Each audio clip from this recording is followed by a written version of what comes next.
حضور علیہ السلام سے جب پوچھا گیا کہ حضور سب سے بڑا گناہ کون سا ہے، تو آقا کریم علیہ السلام نے فرمایا کہ سب سے بڑا گناہ یہ ہے کہ ان تجعل للہ ندا، کہ تو اللہ کے ساتھ کسی کو شریک ٹھہرائے، وہو خالقہ کا، حالانکہ اس نے تجھے پیدا کیا، تجھے تخلیق کیا اور تو اس کا شریک بنا کے بیٹھ جائے، کہ یہ سب سے بڑا گناہ ہے۔ تو راوی نے عرض کی قل تو ثم ایو، حضور پھر اس کے بعد؟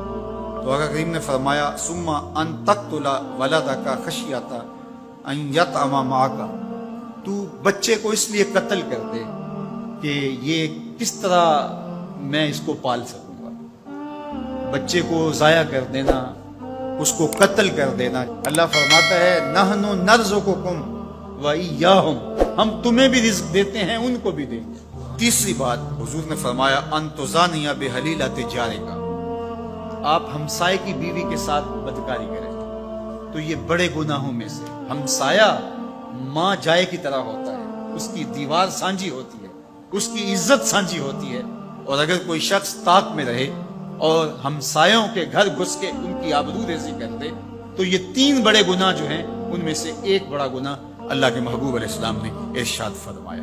حضرت عبداللہ ابن مسعود رضی اللہ تعالی عنہ سے یہ روایت مروی ہے کہ لا احد اغیر من اللہ عز وجل، اللہ سے زیادہ کوئی غیرت مند نہیں، اللہ سب سے زیادہ غیرت مند، اور اس کی غیرت کا تقاضا یہ ہے وَلِذَالِكَ حَرَّمَ الْفَوَاحِشَ مَا ظَهَرَ مِنْهَا وَمَا بَطَنَ، کہ اس نے بے حیائی کو چاہے وہ پوشیدہ طور پہ کی جائے یا اعلانیہ طور پہ کی جائے اس کو پسند نہیں کیا، اور اس سے اس نے منع کر دیا، لوگوں کو روک دیا، حرام قرار دے دیا، اس لیے کہ وہ خود غیرت مند ہے۔ غیرت مند مالک غیرت کا سبق دیتا ہے اپنی مخلوق کو۔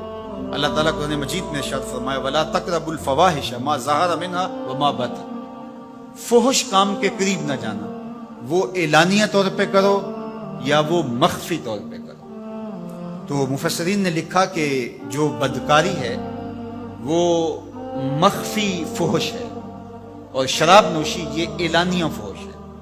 شراب نوش جو ہے وہ چھپ نہیں سکتا، بدکار بعض اوقات ایک مدت کے لیے چھپ جاتا ہے، لیکن یہ بات ذہن میں رکھیے کہ جو بدکار ہے وہ دنیا کے اوپر رسوا ضرور ہوتا ہے، اس کے چہرے کا نور چھین لیا جاتا ہے اور اس کے اوپر مصیبتیں مسلط کر دی جاتی ہیں، اور اللہ کے قہر و غضب کا شکار ہوتا ہے، اس کی دعائیں قبول نہیں ہوتی، نیک لوگوں کی دعاؤں سے اس کا حصہ نکال لیا جاتا ہے، لیکن بہرحال ایک مدت کے لیے چھپ جاتا ہے۔ لیکن شرابی اپنے جرم کو نہیں چھپا پاتا، تو کہا کہ جو مخفی جرم ہے وہ بدکاری ہے، اور جو ارشاد فرمایا قرآن نے کہ جو ظاہر جرم ہے اس سے مراد جو ہے وہ الخمر ہے، شراب ہے، اور ہر نشہ دینے والی چیز سے حرام کی حرمت آئی۔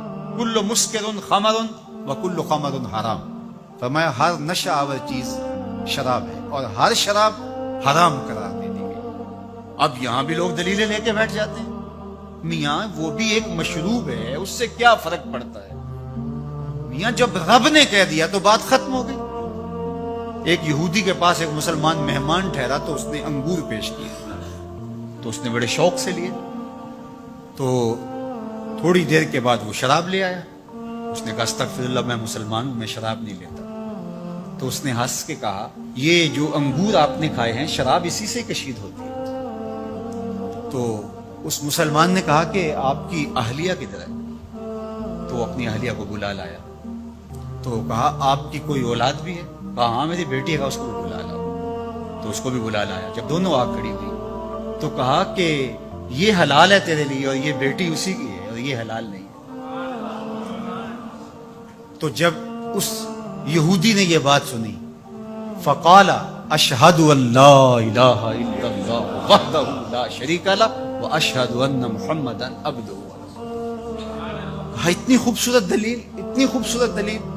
کہا انگور سے شراب نکلی ہے تو شراب حرام کیوں، انگور حلال کیوں؟ تو کہا مجھے یہ بتاؤ کہ تمہاری بیوی تمہارے لیے حلال ہے، تمہاری بیٹی تمہارے لیے حرام کیوں؟ کہا بات سمجھ میں آ۔ تو میرے رب نے بعض کا تو اس کی حکمتیں ہمارے علم میں نہیں ہوتی، اور حکمت نہ جاننے کی وجہ سے ہم کہتے ہیں کہ یار یہ بات سمجھ میں نہیں آتی۔ یہی تو ہمیں بتایا گیا کہ جو سمجھ میں آئے اس کو بھی ماننا ہے، جو نہیں سمجھ میں آئے اس کو بھی ماننا ہے۔ ہم جنت کو مانتے ہیں نا، دیکھا ہے، یا رب کو مانتے ہیں، دیکھا ہے، وہ سمجھ میں آتا ہے، تو دل میں تو آتا ہے، سمجھ میں نہیں آتا۔ میں جان گیا بس تیری پہچان یہی۔ ہم تو سب سے بڑی حقیقت کو بغیر دیکھے مانتے ہیں، بغیر سمجھے مانتے ہیں۔ ادراک فہم کی حدود سے ورا ہے، عقل و خرد کے دائروں سے